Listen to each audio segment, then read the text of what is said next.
and Conor McGregor. And obviously the big news today was the announcement that Floyd Mayweather and Conor McGregor are going to face each other on August 26th in a boxing match. I'm curious if you guys think it's a good idea or not. I'll start with you, Gilbert. Honestly, the fight between Conor McGregor and Mayweather, I think is a good idea. I mean, it has to happen. People want it. And it's good for me because, like, I own a gym that has a boxing side and a MMA side. And we argue all the time who's better with the striking. So we're going to settle it now. I just hope Conor McGregor actually show some skills. Yeah. Well, it's all about supply and demand. And now there's certainly the demand, so they have to supply it. Both of these guys are going to make a ton of money. It's going to be a huge spectacle. It's going to be massive entertainment. I can't wait for it. Me neither. You know, it's going to be... You know, it's great that it actually happened. You know, for Conor to actually come out of MMA and do that, that's pretty amazing, you know, for him to actually do that. And that's the best ball. You're talking about a guy who's 49-0. So, you know, that's pretty awesome. But come to the fight-wise, it's going to be a no-brainer. I mean, Mayweather is just Mayweather. And I think he's going to... But Conor's going to survive in there. I mean, Conor is the bigger, longer, taller, younger guy. You mean the guy that's lost 3 MMA fights can't go and beat the guy that's undefeated at 49-0 and boxing? A completely different sport. Well, you're crazy. You're crazy. You on, man? What's that? Ain't you an MMA fighter? You should be on our side. In his defense, I don't think that Floyd will be choking him out in the fight. Right, I tell you what, though. She's the one with the brains with this. Let's move along. It ain't me. The Twitter, you're the looks. Twitter questions have been... What a powerful image as Gilbert's fight career comes to a close. Or has it? Welcome to Tough Talk, your home for all things The Ultimate Fighter. Karen Bryan here alongside middleweight champion of the world, Mr. Michael Bisping. And we do, of course, have Diego and Gilbert here with us tonight. And, you know, we all just watched this together. And I got to say, it got a little bit dusty in the room here. Very emotional. Is that something you knew before the fight, that you were going to retire if it didn't go your way? I thought about it. I did think about it, and but at the moment, it just kind of hit me. It just really hit me, and so I was inspired to do right then and there, and I felt it was right. But what was it that made you do it? Like, you know, for me, I felt like that loss was telling me that it was my last shot, and I didn't want to start over and start fighting, you know, these tough guys and making no money. So I was like, if I was going to quit, this is the moment to do it. Live on TV where everybody can see me. And it was just a perfect moment. And the fight was so awesome with Diego. I mean, if I'm going to lose and retire off a loss, that was the way to do it. Well, I was just going to say, let's keep it real. That fight was very, very close. Are you surprised that he retired after such a close, great fight? Yes and no, you know, because we talked a lot. We were actually roommates, you know. He slept on the bed right next to mine. So we talked a lot, and, you know, we were talking about just fighting outside. There's really not a lot of money involved. You got to fight tough guys to make it back into the UFC. So, you know, it was something we talked about, and he told us, man, this might be it. And, you know, after a fight like that, I wasn't surprised. It was like, man, this is the way to go out, you know, left it all out there, and that's the way to do it. All right, well, I'm glad we have both of you here. We do have a jam-packed show. Diego and Gilbert are going to be with us all show long. In just 10 minutes, we'll show you an exclusive sneak peek of next week's 2-fight episode. And surprise, surprise, Cody and TJ get into it once again. But first, Mike and I hold ourselves to a certain standard on the show. However, the Trump of Twitter trolling, RJ Clifford, does not. He's standing by in the troll booth, researching our guests and polling social media using the hashtag ToughTalk. RJ, what have you got? Yes, Karen, this is true. I'm out here just trying to have fun, just like the guys on the party bus did. So before we show our first tweet of the day, let's take a look back at Gilbert being the life of the party. Gilbert's just sitting in the back corner of the bus, grumpy look on his face. You know, typical Gilbert, man, just sitting there, not enjoying himself. I honestly do not know what Gilbert's deal is. You know, one day he's up, next day he's down. I don't know if it's pressure or expectation. You just can't get a read on him because he's just not consistent. I can't even tell who the guy is. So our first question, pretty simple one. Gabe asks, why does Gilbert hate fun? Gilbert, you got an answer. Yes, Gilbert. Why do you hate fun? Oh, man. If you know me, first and foremost, they call me Chocolate Thunder. Okay, all right, so I'm all about fun. But at that moment, man, I was just so focused. I got to fight this beast over here. I don't have time to party and act stupid on the bus. I'm sorry, guys. I wasn't there to be anybody's friend. I was there to fight, train, and also I was cutting weight.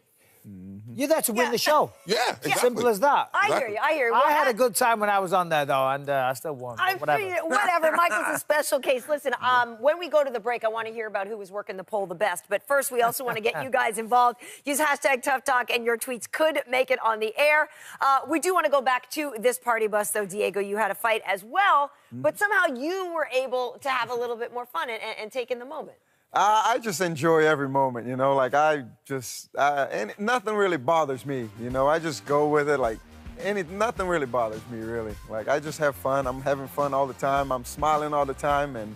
Tell the truth, did you have a few drinks? No, not there. I'm a guy that I cut a lot of weight as well, and, you know, it's just... Can't afford that. I've got to say, the level of conversation was very highbrow. It seemed like there was a bunch of intelligent conversation going on. Was that part of the problem? No, I mean, like, the guys was having fun. Good, have fun. I really don't care, but I'm there to fight, man. Like, I mean, I had one mission.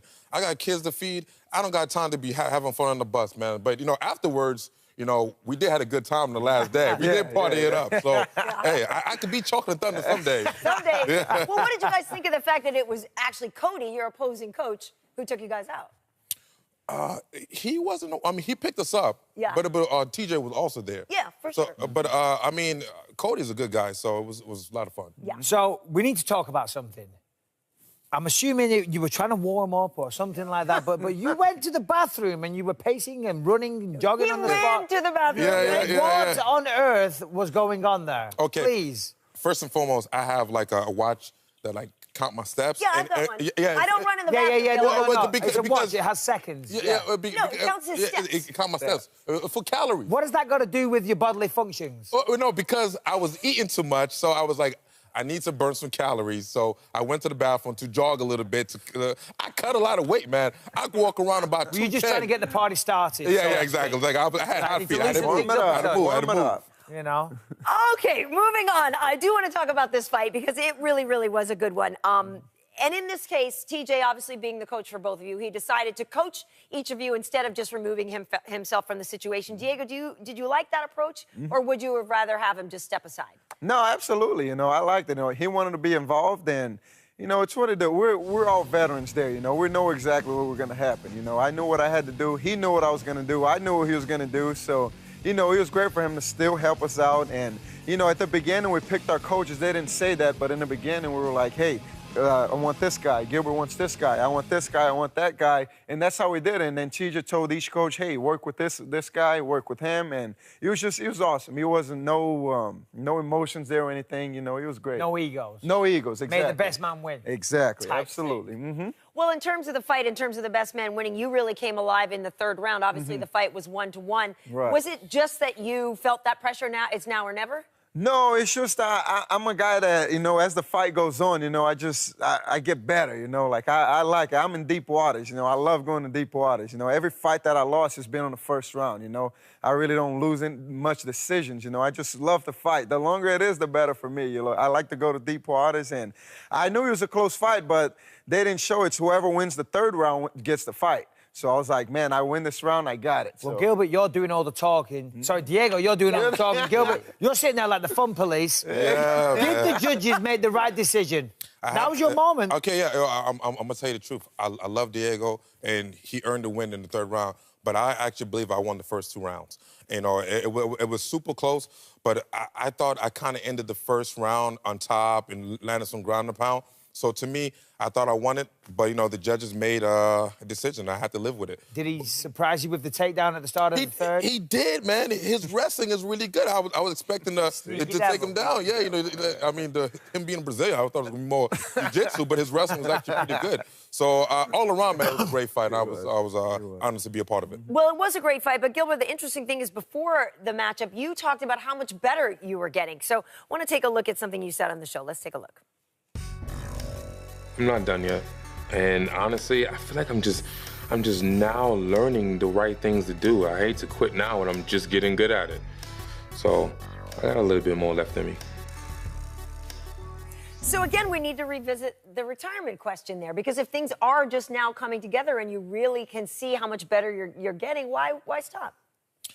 Man, that's a tough question to answer because, I mean, I'm physically in shape. I have no injuries. I do believe I'm very competitive skill-wise.